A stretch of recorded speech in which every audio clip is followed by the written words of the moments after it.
Hello everyone, I am Pappu sir. Welcome to my YouTube channel Sania biology classes में आपका आज फिर एक बार स्वागत है। और आप सभी के बीच हम असाइनमेंट 2 का जो है क्वेश्चन नंबर 4 लघुत्तरीय लेके आ रहे हैं। तो कृपया करके आप इसे बढ़िया से ध्यान दीजिएगा।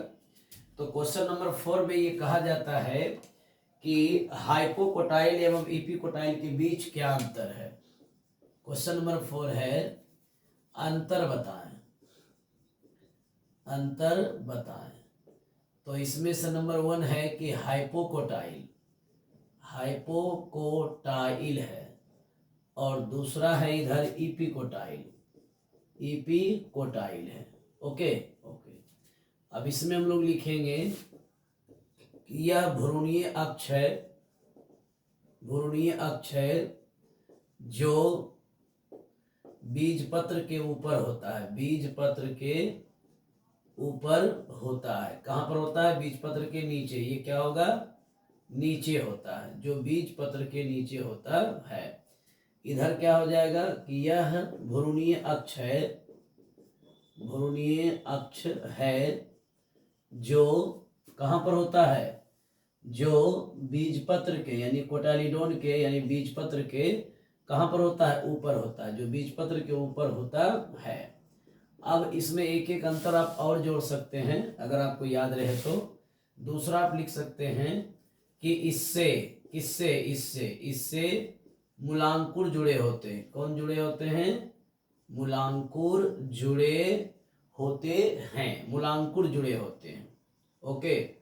अब इधर जो है कि हो जाएगा कि इससे कौन जुड़े होते हैं?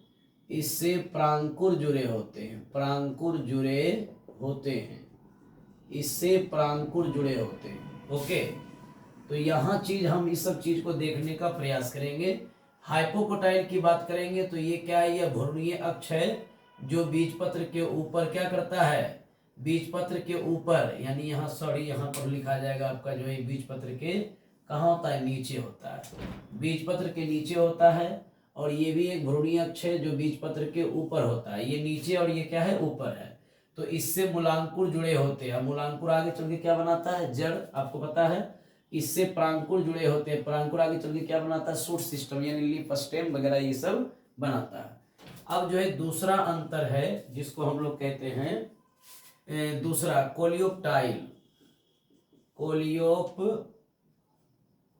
Coleoptile coleoptile. और उसके बाद है क्या उसको बोलते हैं? सिलोरिजा, सिलोरिजा हम इसको कहते हैं। ठीक है। इसका एक अंतर है कि यह एक बीजपत्री, यह एक बीजपत्री भ्रूण, यह एक बीजपत्री भ्रूण, एक बीजपत्री भ्रूण है ना। एक बीजपत्री भ्रूण में कोलियोप्टाइल में प्रांकुर को ढकता है। किसको ढकता है? प्रांकुर को ढकता है। और यहाँ लिखेंगे कि यह एक बीजपत्री, यह एक बीजपत्री भ्रूण में मूलांकुर को ढकता है, मूलांकुर को ढकता है। यह एक बीजपत्री भ्रूण में किसको ढकता है? प्रांकुर को। और ये एक बीजपत्री भ्रूण को में किसको ढकता है? मूलांकुर को। तो इस लाइन को हम लोग एक एक लाइन में ही क्या करेंगे? जानने का प्रयास करेंगे, ज़्यादा नहीं। तो इस तरह से आप कॉपी डाउन कर लीजिएगा ध्यान से। फिर नेक्स्ट अंतर हम लोग देखते हैं। तो नेक्स्ट अंतर हम लोग अब देखते हैं नंबर सी।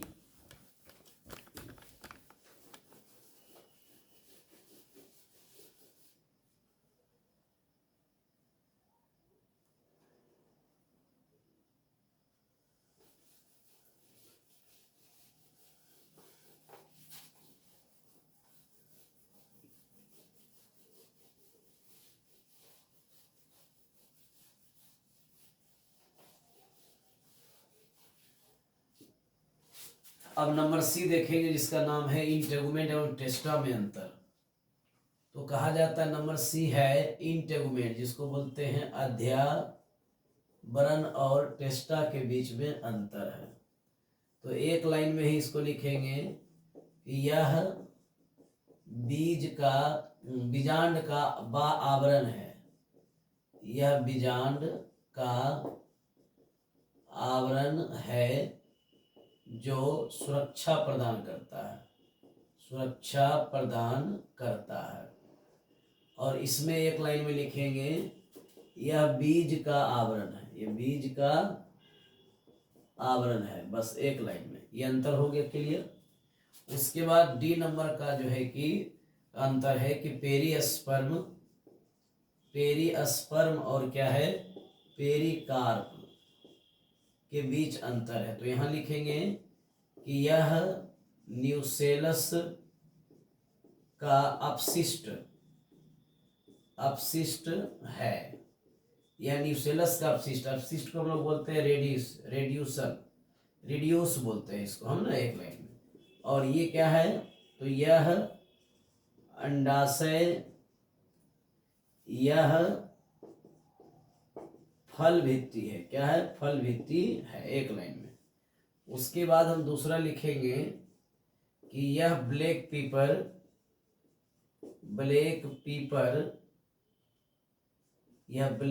पीपर एवं बीट में पाया जाता है। और इधर लिखेंगे दूसरा अंतर हम लोग लिखेंगे कि यह अंडाशय भित्ति से बनता है। चलिए जल्दी जल्दी आप कॉपी डाउन कीजिए तेजी में। अब जो है कि हमारे पास अब 5वां क्वेश्चन आया है। अब सारे अंतर वाले 4 नंबर वाले क्वेश्चन हो गए। अब 5 नंबर हम लोग डिस्कस करेंगे। नेक्स्ट क्वेश्चन,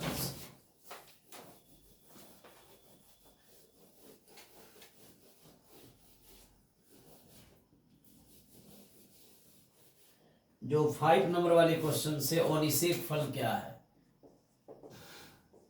ओनिसेक फल क्या है। तो इसको एक लाइन में ही डील कर देना है, आंसर लिख देना है कि वह फल, ऐसे लिखना है कि अंडाशय से फल बिना निषेचन के बनता है तो इसे ओनिसेक फल कहते हैं, ओनिसेक फल कहते हैं। कहने का मतलब ये हुआ कि अंडाशय से फल बिना निषेचन के बनता है, यानी कि अंडाशय में निषेचन नहीं हो रहा है, फिर भी फल का निर्माण जो है कि होगा, तो ऐसे फल को बोलेंगे ओनिसेक फल। एग्जाम्पल अगर हम देखेंगे तो क्या हो जाएगा, बनाना, यानी कि केला होगा। क्या होगा, केला, बनाना हो जाएगा।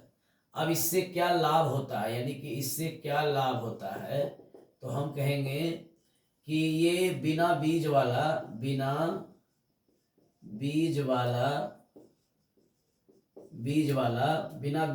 पौधा का उत्पादन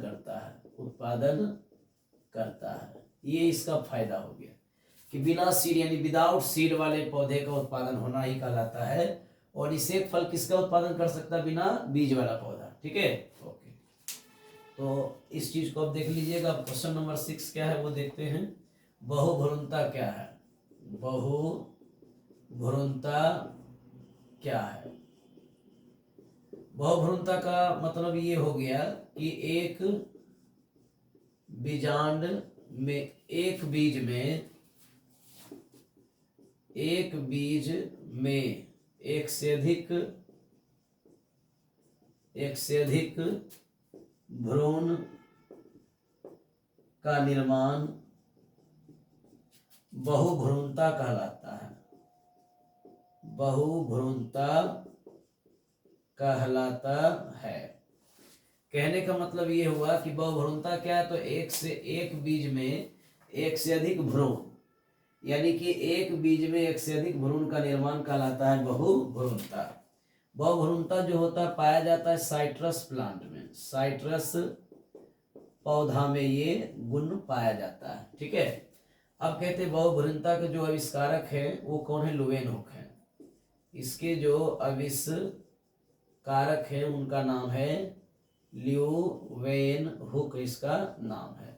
तो इस तरह से लघुत्तरीय प्रश्न में आप इतना लिखने का प्रयास करेंगे। डायग्राम की अगर बात आएगी तो आप डायग्राम भी बना सकते हैं, कोई बड़ी बात नहीं है। इस तरह से आप इसका डायग्राम भी बनाने का प्रयास करेंगे तो आप बना सकते हैं। ये यहाँ पर एक भ्रूण इस तरह से दिखा देना है, एक भ्रूण इसके इंटेगुमेंट पर इस तरह से क्या करना है आपको दिखा